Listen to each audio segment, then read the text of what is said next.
शर्म नहीं आती है? विदेश मंत्री को चुल्लू भर पानी में डूब के मर जाना चाहिए। देश के रक्षा मंत्री को मर जाना चाहिए। कतर में तो एक आवाज नहीं निकल रही है। 8 नेवी के अफसरों को सजाए मौत दे दिया गया। इनका मित्र राष्ट्र है। आप अपने लोगों की को बचा नहीं सकते हो और भाषण दिए जा रहे हो कि हम इजराइल के साथ हैं। बेरोजगारी पैदा हो गई, भूखमरी पैदा हो गई, गरीबी पैदा हो गई, नोटबंदी पैदा हो गई, लेकिन विकास आज तक पैदा नहीं हुआ। फिलिस्तीन के नागरिकों ने इनकी मजबूरी पर तरस खा करके जगह दिया। आज उन्हीं के काल्पन बन गए। युद्ध के दौरान कोई हॉस्पिटल पर, मस्जिद पर, मंदिर पर या धर्मशाला पर, पब्लिक प्लेस पर बमबारी करता है, छोटे छोटे बच्चों की हत्या करता है कि जो राष्ट्र और जो देश और जो व्यक्ति महिलाओं पर, किन्नरों पर, बच्चों पर, बुजुर्गों पर जाति करता है, अत्याचार करता है, हत्याएं करता है, उसे नपुंसक कहा जाता है और ऐसे लोग नपुंसक कहलाते हैं।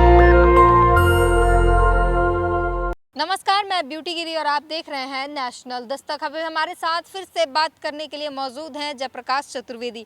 क्या कहेंगे जिस तरीके से इजराइल फिलिस्तीन का मामला चल रहा है, 2 गुटों में बटा हुआ है भारत, किस तरीके से देखते हैं आप? 2 गुटों में बटना ही है।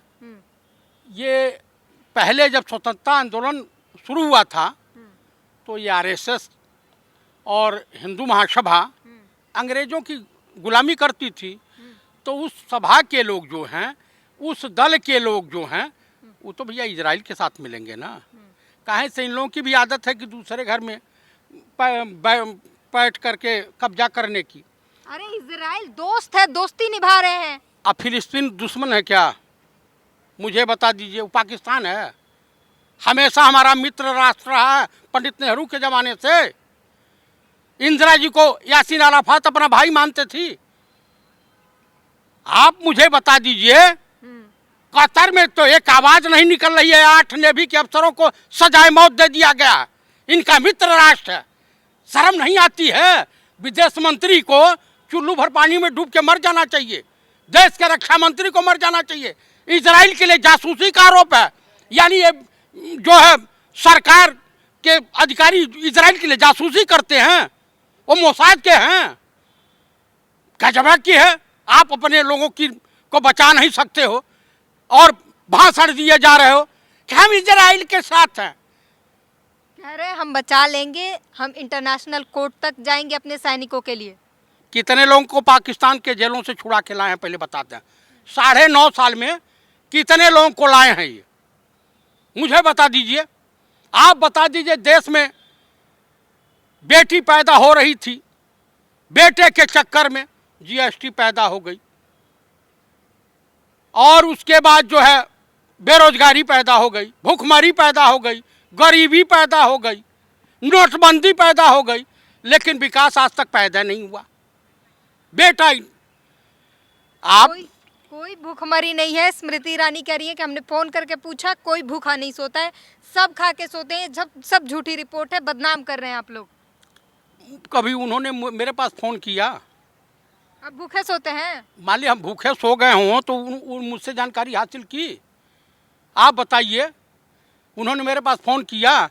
इस देश में ऐसी भी महिलाएं हैं कि मजबूरी में किसी सहेली ने किसी सहेली की मदद की, वो महिला उसके घर पे ही कब्जा कर लिया। सेम इजराइल वाली स्थिति यही है। फिलिस्तीन ने मदद किया जब हिटलर ताड़ा जर्मनी से और तमाम विश्व से, द्वितीय विश्व युद्ध के दौरान, तो फिलिस्तीन के नागरिकों ने इनकी मजबूरी पर तरस खा करके जगह दिया। आज उन्हीं के काल दुश्मन बन गए हैं। तो इस देश में नहीं, इस दुनिया में तमाम तरह के विचित्र धोखेबाज होते हैं। हमास जो है आतंकी संगठन है, उसका खात्मा होना चाहिए, ये तो प्रधानमंत्री भी कहते हैं। देश की पूर्व मुख्यमंत्री मायावती ने एक बार बयान दिया था चंद्रशेखर आज़ाद के लिए। ब्रिटानिया गवर्नमेंट भी उस वक्त शहीद आजम भगत सिंह, चंद्रशेखर आज़ाद, बुटकेश्वर दत्त, राम प्रसाद बिस्मिल और अशफाक उल्लाह खां, तमाम क्रांतिकारियों को देशद्रोही मानती थी, चाहे पंडित नेहरू हो, गांधी हो या नेताजी सुभाष चंद्र बोस हो। तो वो भी अपने देश की ज़मीन, अपनी देश की जनता के लिए। आप बताइए कि युद्ध के दौरान कोई हॉस्पिटल पर, मस्जिद पर, मंदिर पर या धर्मशाला पर, पब्लिक प्लेस पर बमबारी करता है, छोटे छोटे बच्चों की हत्या करता है। हमास जो जब कर रहा था तब नहीं दिखा। आपको बताऊं कि जो राष्ट्र और जो देश और जो व्यक्ति महिलाओं पर, किन्नरों पर, बच्चों पर, बुजुर्गों पर जाति करता है, अत्याचार करता है, हत्याएं करता है, उसे नपुंसक कहा जाता है। और ऐसे लोग नपुंसक कहलाते हैं। महिलाओं के बच्चों की हत्या सबसे बड़ा पृथ्वी पर अपराध है। यहां हम उस देश के नागरिक हैं जिस देश ने, जिस धर्म ने महाभारत युद्ध को देखा है। 5000 साल पुराना है महाभारत युद्ध का इतिहास। अणु बम, प्रमाण बम, तमाम। युद्ध बड़ा छोटा नाम है, उसके पीछे जब शांति आती है, जानती हैं युद्ध क्या छोड़ के जाता है? विधवा औरतें, यतीम बच्चे। उस दिन की कल्पना कर लेंगी तो भूल जाएंगी। आज गौतम बुद्ध, गांधी को लोग पूजते हैं। कोई हिटलर की पूजा नहीं करता है, कोई नाथूराम गोडसे की पूजा नहीं करता है। और अपने देश की आन बान शान के लिए अपने प्राणों की आहुति देना बुजदिली का और कायरपना नहीं कहलाता है। और हर व्यक्ति को अधिकार है कि अपने देश की रक्षा के लिए लड़ाए। नेतन्याहू कहते हैं कि अगर हमने युद्ध रोक दिया, हमारी जनता के साथ अन्याय होगा। तो कह दिए विश्व युद्ध को दावत दे रहे हैं। ये विश्व युद्ध जो है, वर्ल्ड वार जिसे कहते हैं, एशिया में होगा। इससे पहले तो प्रथम और सेकंड वर्ल्ड वार यूरोप में हुआ। आप एशिया को विश्व वर्ल्ड वार की जमीन तैयार कर रहे हैं। छोटे से देश हैं, समाप्त हो जाएगी तुम्हारी जनरेशन। एक को गिर गया ना हिरोशिमा नागासाकी के तरह से, इजराइल फुस हो जाएगा। आप बताइए, आज तमाम देश जो है आणविक, वहाँ बच्चे यतीम पैदा होने लगेंगे, लंगड़े विकलांग पैदा होने लगेंगे।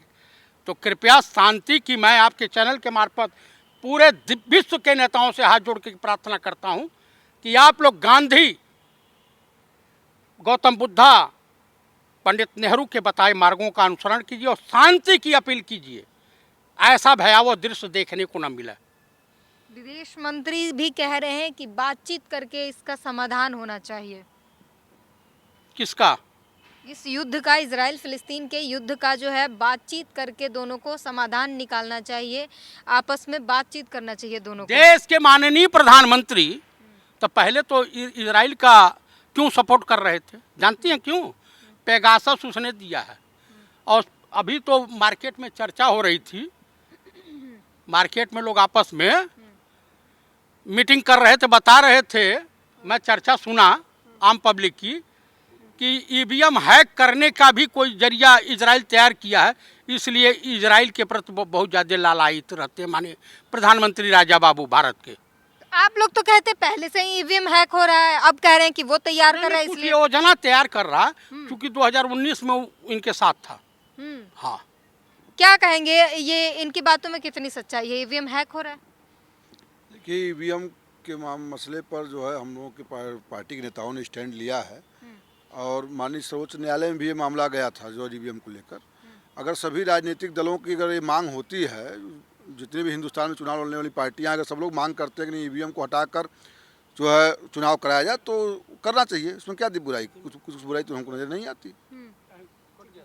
तो जाहिर तौर पर आने वाले समय में लोकसभा चुनाव है, ईवीएम को लेकर तमाम जो है प्रदर्शन होते रहते हैं, मांगे होती हैं कि ईवीएम हैक करके जो है ये सरकार अपना सत्ता बना लेती है, ईवीएम हैक हुआ है, और लगातार ऐसे प्रदर्शन होते हैं, बैठकें होती है, तमाम मांगे होती है कि ईवीएम हटाकर बैलेट पेपर से चुनाव कराया जाए। वहीं फिलिस्तीन इजराइल का जो मामला है वो तो है ही, लगातार बयान आ रहे हैं, विदेश मंत्रालय से बयान आ रहे हैं, जनता में गुस्सा है कि फ़िलिस्तीन का मामला जो है वो उस पर ध्यान दिया जाना चाहिए, फ़िलिस्तीन पर जो है बमबारी रुकनी चाहिए, वहाँ पर जो है बच्चों के साथ और महिलाओं के साथ जो बर्बरता हो रही है वो रुकनी चाहिए। फिलहाल आप इस पूरे बातचीत पर अपनी प्रतिक्रिया जरूर दीजिए।